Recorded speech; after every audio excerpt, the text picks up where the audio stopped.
Hello and welcome to Varnia academy. पिछले session में हम लोग कनकेव मिरर के लिए 4 रूल पर डिस्कस किए थे, जो हमें हेल्प करने वाला था इमेज फॉर्मेशन में और इमेज को ट्रेस करने में। तो चलिए सबसे पहले हम लोग फटाफट उस चारों रूल को रिवाइज करते हैं। तो पहला रूल ये है, पहला रूल क्या बोलता है? पहला रूल ये है कि जब इंसिडेंट रे प्रिंसिपल एक्सिस के पैरेलल हो, या जब इंसिडेंट रे प्रिंसिपल एक्सिस के पैरेलल हो, जो रिफ्लेक्टेड रे होता है या जो रिफ्लेक्टेड रे होता है वो फोकस से होकर के पास करता है।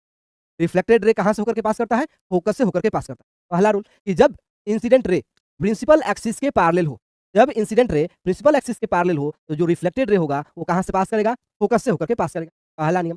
दूसरा नियम बोलता है, जो पहला नियम के जस्ट उल्टा है, ये बोलता है कि जब इंसिडेंट रे फोकस से होकर के मिरर पे टकराए, क्या? जब इंसिडेंट रे फोकस से होकर के मिरर पे टकराए तो जो रिफ्लेक्टेड रे होगा वो प्रिंसिपल एक्सिस के पैरेलल होगा, या जो रिफ्लेक्टेड रे होगा वो प्रिंसिपल एक्सिस के पैरेलल होगा। अगर एग्जाम में कहीं भी इस इमेज को ड्रॉ करने के लिए मिले, आप ये एरो को ड्रॉ करना न भूलें, बहुत ही जरूरी है।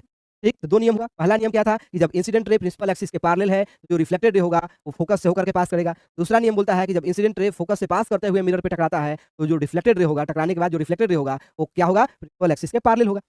थर्ड रूल क्या है? थर्ड रूल बोलता है कि जब incident ray centre of curvature से पास करते हुए, जब incident ray centre of curvature से पास करते हुए मिरर पे टकराता है तो टकराने के बाद जो रिफ्लेक्टेड रे होगा उसी पाथ पे वापस लौट जाएगा। आप लोग लॉ ऑफ रिफ्लेक्शन पढ़े हैं। लॉ ऑफ रिफ्लेक्शन क्या बोलता है? जो एंगल ऑफ इंसिडेंस होता है वो एंगल ऑफ रिफ्लेक्टेड रे के क्या होता है? इक्वल होता है। उसके बाद हम लोग एक नॉर्मल ड्रॉ करते हैं। Angle of incidence angle of reflection के क्या होता है? बराबर होता है।